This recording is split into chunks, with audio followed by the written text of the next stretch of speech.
is get them before they get you. Man, listen, living by that code might have finally caught up with Big U. He's officially facing one murder charge and still getting blamed by the streets for Nipsey's death. And after that clip surfaced, people are saying he just told on himself. Feds say they got receipts, but is Big U really admitting to what they claim? So this is gonna probably be my last video. I'm gonna go turn myself in. Yeah, he surrendered, but don't let that fool you. There's way more to this story. Let's break it all down. The alleged murders and legal drama. The most damning beef facing Big U is the alleged 2021 murk of Rayshawn Williams, a 21-year-old young blood trying to make moves in rap who was supposedly signed to Big U's label, Uneek Music. According to court documents, Williams allegedly caught one to the dome, with his body dumped in a ditch off Interstate 15 in North Vegas. The motive? Word is Williams dropped a diss track on Big U, which led to that fatal smoke. Federal boys claiming they got heavy evidence linking Big U to this body, including cell phone pings placing him at the scene and attempts to delete the security footage. They also saying Big U told witnesses to keep their mouths shut when the laws came knocking. This murder sitting right at the center of them, RICO charges they hit him with in March 2025. But that ain't where the static stops. There's another major body allegation that got the gram going crazy. His alleged connection to Nipsey Hussle's 2019 hit. While Eric Holder caught the conviction, rumors still bubbling, especially from rapper SKG, who claiming Big U orchestrated the whole play due to business beef. SKG ain't biting her tongue on these allegations neither. In her No Jumper interview, she going all the way in. He absolutely was involved in Nipsey's situation, and people, they don't want to say it, they're scared to say it. That's fine, I'll say it for you. He was involved with the Nipsey situation. She went even harder, claiming he definitely has something to do with Hussle's murder, citing past static, including when Big U allegedly put hands on her while she was pregnant with Nip right there. She's saying Big U felt untouchable and was pressing the whole Crenshaw. SKG further breaking down her theory in that same No Jumper sit down. And I want to let the detectives, because they're supposed to reopen Nipsey's case. That's what I was told. Oh, wow. I want to let them do their work. And I just feel like if they do their due diligence, they will find out exactly what they're looking for. These allegations against Big U regarding Nipsey Hussle ain't got no formal evidence or charges and remain mostly speculation. Big U been publicly denying any involvement, notably in a 2019 Vlad TV interview and a 2021 Drink Champs appearance. Some reports saying the DA might be looking to revisit Nipsey's case for potential connections, but these remain unconfirmed as of May 2025. In the Drink Champs interview, Big U was vehemently denying having any static with Nipsey before his death. We never had a problem up to that. He was my What? He came to get me, and and I asked him, I said, man, listen, man, what we gonna do, man? I don't wanna be back in no more bullshit. We said, man, nigga, you gonna be you, huh? You gonna do what you gonna do. We gonna go take over. Big U kept it 100, emphasizing him and Nipsey was locked in till the end. I'm in his video, what is it, I ain't no rap. The first song off the Victory Lap. Right. I am the promoting Victory Lap on my Instagram, Twitter, Facebook. Right. All these weirdos who became Nipsey fans, they weren't promoting it. As for the Rayshawn Williams murder case, Big U been maintaining his innocence on all charges. Before turning himself in on them RICO charges, he recorded videos denying the accusations, claiming they trying to press him for his community work. This the price of being black and trying to help somebody, trying to help your community and do what you can. You're just guilty because somebody else don't like you and they can go on the internet and do what they want to, and y'all gonna promote it. Despite his denials, the legal situation still unfolding. As of May 2025, Big U still locked up with his case still in pretrial. The 43-count indictment includes charges of racketeering, fraud, extortion, and murder, among others. If they convict him, he potentially facing life. The timeline of Big U's legal static started with FBI investigating the Rolling 60s neighborhood Crips around 2020. By March 19, 2025, federal authorities announced charges against Big U and 18 others, accusing him of running a mafia-like operation. Next day, Big U turned himself in and made his initial court appearance, where he pleaded not guilty to the charges in the initial complaint and got ordered to stay behind bars. In the video, where he addressing these charges before turning himself in, Big U continued maintaining his innocence, questioning the legitimacy of the case. I'm looking at all these charges on the news. I'm headed back to LA. And then I'm looking at the people they arrested. How you gonna go arrest people that I don't even talk to? That's a built-in liar right there. You know what I mean? So that how they gonna work the case? By March 27, 2025, a 43-count federal indictment was unsealed, expanding the charges against Big U. These included racketeering, fraud, robbery, extortion, tax evasion, and embezzlement. The indictment alleged Big U's Big U Enterprise operated as a criminal network, using his rep and gang ties to press businesses and individuals and finessing L.A. quote, S-Gang Reduction and Youth Development GRID program for $2.35 million through his nonprofit Developing Options. Big U been vocal about feeling targeted, suggesting in his pre-surrender video that his legal troubles coming from his community work rather than actual criminal activity. Now you raiding my houses, raiding my shops, raiding all this stuff, and talking about I'm committing crimes and covering up with Developing Option. What crimes am I committing to cover up with Developing Option? On April 8, 2025, Big U pleaded not guilty to all charges in the 43-count federal indictment. As of May 6, 2025, ain't been no further public updates on the case, suggesting it's still in pre-trial phase with Big U still locked. This case ain't just about Big U. It involves 18 other defendants allegedly part of his criminal operation. The charges range from pushing weight to murder, painting a picture of a sophisticated criminal network operating under the cover of legit businesses and community organizations. The legal system gonna ultimately determine Big U's fate, but the streets already divided. Some see him as a victim of a system that routinely pressed successful black men trying to uplift their hood, while others see the charges as confirmation of longtime whispers about the darker side of his moves. From the trenches to the top. Before he got tangled in legal beef, Eugene Big U Henley Jr. was building a rep that stretched from the block to the boardroom. Coming up in South Central Los Angeles, Big U's early life was marked by his involvement with the Rolling 60s neighborhood Crips gang. This wasn't just any set affiliation. Big U was a respected OG, a shot caller, whose influence extended way past the blocks he claimed. In his own words from the documentary, Big U, The Real Debo Rolling 60s Documentary Part 1, he describes the environment that shaped him. So many ways to die in L.A. When this cocaine hit, it was treacherous. You had to watch out for your team, the other team, the robbers, the police. I was living by, a code. And that code was, get them before they get you. In his youth, Big U wasn't just about that gang life. He was about them hands too, as he recounts in the same documentary. Have a reputation for fighting was everything back then. That was before guns. That was before guns came into play. You was pretty much known for your reputation. This physical presence, combined with his street intelligence, helped cement his position within the gang hierarchy. One of his day ones even recalls, back in the day, Big U was kicking his ass. He had a reputation. Even back then, he was probably like 17. However, this street life eventually led to serious consequences. Big U served a 13-year bid in the early 1990s for gang-related activities. This stretch marked a turning point in his life. During his time inside, Big U demonstrated leadership qualities that would later translate to his business hustle. According to those who knew him in the pen, he unified the yard, organizing events like a Juneteenth celebration that brought together black inmates from different sets. Upon his release around 2004, Big U started transitioning into the music industry. This wasn't just a casual pivot. He was calculated in his move, leveraging his street cred to manage artists and build connections. He managed notable artists such as Kurupt and most famously, Nipsey Hussle, playing pivotal roles in launching their careers. In the documentary, Big U talks about his relationship with Kurupt and how he tried to keep him out the streets. And one time I was finna ride with the homies. Some of the homies was asking me for some tools, and when they pull up on me, Kurupt is in the car with him. I'm like, man, get out the car, man. What is you doing? He grabbed the nigga by the collar and get your ass about this guy.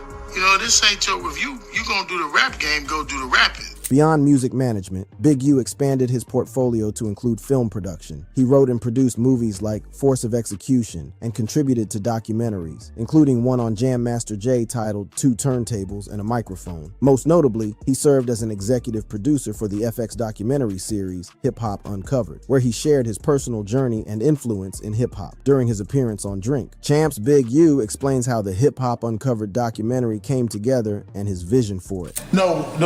How this show got Jimmy Chris came to me. He's a partner of mine. He's a blood. He's a Paru out of Compton. Okay. Came to me to do the show. He wanted to do it with Suge, Wack, and a couple more people. perhaps most surprisingly to some, Big U became deeply involved in community activism through his nonprofit Developing Options. Through this organization, he focused on helping youth, assisting over 150 kids in getting into college and working to reduce gang violence in Los Angeles. He also advocated for hiring local community members for film productions, emphasizing economic opportunities for Black communities. Big U's transition from street figure to business and community leader represents a complex journey that many in hip-hop attempted, but few navigated as successfully. He maintained connections to his roots while building legitimate enterprises, creating a unique position of influence that spanned multiple worlds. In the Drink Champs interview, Big U expresses his dedication to community work through Developing Options. But the most thing I'm more important about is developing options.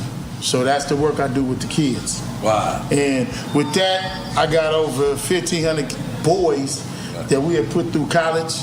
Big U's story also one of physical transformation. Standing at 6'3" inches and weighing between 285, 300 pounds, his imposing stature matched his rep. This physical presence, combined with his intelligence and street wisdom, made him a formidable figure both in gang life and later in business negotiations. His early life wasn't all about the streets though. Big U has spoken about growing up with his cousins, taking martial arts and training in their front yard. These experiences helped shape not only his physical abilities, but also his discipline and strategic thinking. In his documentary, he speaks fondly of his hood. It was really just a lot of love on this block. Here go my cousin right here. Man. His daddy is the one who bought this house.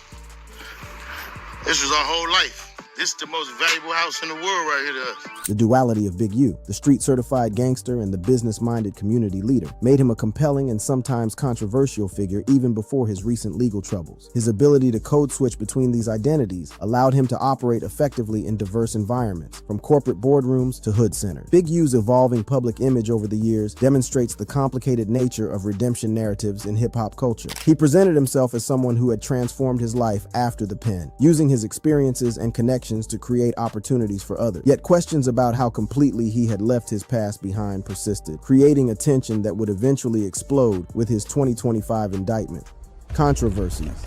Beyond the murder allegations and his legitimate business ventures, Big U's rep in the streets and the industry was built on what many call a check-in culture, a system where artists, athletes, and entertainers allegedly had to pay to play or face consequences when entering certain territories. This practice became one of the most controversial aspects of Big U's alleged operations. According to federal complaints, Big U required celebrities and athletes to check in with him before attending events in Los Angeles, implying a protection racket. This detailed in the federal complaint, where he accused of leveraging his Rollin' 60s neighborhood Crips connections to press businesses and individuals. The alleged extortion wasn't limited to high-profile figures. There are claims that Big U even pressed food vendors outside Crenshaw High School, demonstrating the extensive reach of his influence. When rapper Loose Cannon appeared on podcasts discussing these practices, he claimed Big U and his associates would extract significant bags from visiting celebrities, mentioning figures like Rick Ross and Meek Mill reportedly dropping $50,000 just to continue their night at a club. These allegations extend to the music industry as well. Hip-hop artist SKG been particularly vocal about her experiences with Big U. In a detailed interview, she recounted how she initially brought Big U and Nipsey Hussle into radio station K-Day, where she worked. When I walk in these rooms, people like Roy Laughlin who don't have Black friends, he doesn't understand our struggles. But when he bond with someone like me and I'm explaining what I go through or what the community go through, now he wants to help. She explained how she had built valuable industry connects that Big U then allegedly tried to appropriate. So I changed the record and added Walker to the record. And then we did the video, we did everything. And then I made the call, got it on the same day I got it on MTV. They was like, what the f***? I should get that shit on MTV. The situation allegedly escalated to violence. SKG claims Big U put hands on her at Nipsey's shop after she refused to let him control her business dealings. He jumped on me because I stood up to him and would not let him dictate, extort, or control me. And because my bosses and colleagues rode with me. This is why I got jumped on. The fallout from this alleged assault was substantial. SKG claims she lost her job, crib, whips, and had to flee to Atlanta for her safety. I lost my job. I lost my 401k. I had just bought me 2 cars. I lost my car. I lost my condo. I lost everything. Wow. On top of my reputation, my image, SKG, the music, the events, the branding. He stripped me of everything. SKG also alleges that Big U continued to press her over the years, even claiming he put a hit out on her. After I got out of jail, I got a call a couple of days later that Big U had put a hit out on me. Oh, wow. And so a few people called and told me, but one person that called me was Monique Slaughter. When asked if she was scared after learning about the alleged hit, SKG's response reveals her strength. I'm moving the same because I'm not walking in fear. I can't. I did that for years dealing with this man. Big U's alleged practices extended beyond individual incidents to what appears to be a systematic approach to controlling territory and extracting profit. The check-in culture he allegedly enforced mirrors similar systems in other cities, but according to the federal indictment, Big U's operation was particularly sophisticated and far-reaching. Trick Trick, another hip-hop figure known for enforcing a no-fly zone in Detroit, explains on Drink Champs the concept behind territorial control in hip-hop. Even if it's just, you know, somebody, even if somebody I don't know.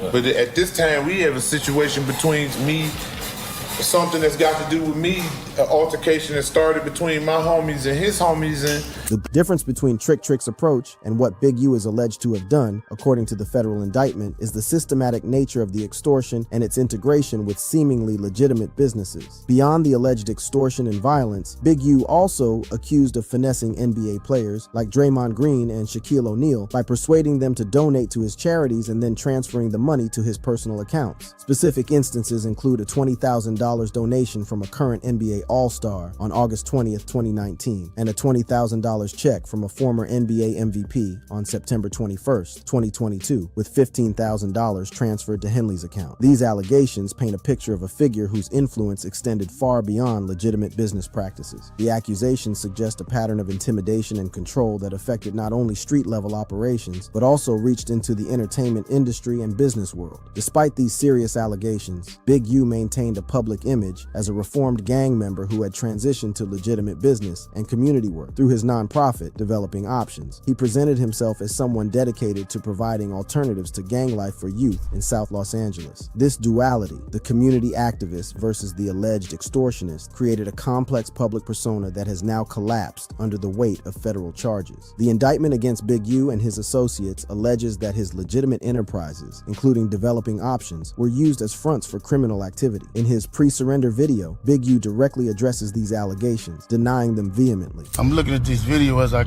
come in to turn myself in, and I'm disheartened by the fact that they trying to say that I stole something from Developing Option, or I used Developing Option as a front. Developing Option paid my bills. They paid my house note. They paid the bills for my family. So here's the real tea with Big U. Cats who used to roll with him but now speak on the low say he had this crazy network of informants all over LA. We talking clubs, studios, gyms, basically anywhere celebs or athletes might slide through. That network allegedly let him know the minute someone important touched down, so he could make sure they got that invitation to check in. The way he orchestrated it was straight genius, which explains how he kept his grip on power for so long, even with the boys watching him for years. Now SKG ain't the only one saying Big U had violent tendencies. Others backing her up, claiming they seen it firsthand. Just his size alone, 6'3", nearly 300 pounds, made cats think twice before crossing him. But if you did, according to these sources, the consequences got real quick. From destroying your rep to straight physical threats. His control over territory, it's giving old school mob vibes, like how the Italian mafia or black organized crime figures from the 70s used to protect hoods for a price. But what made Big U different was how he allegedly blended all that with legit businesses in entertainment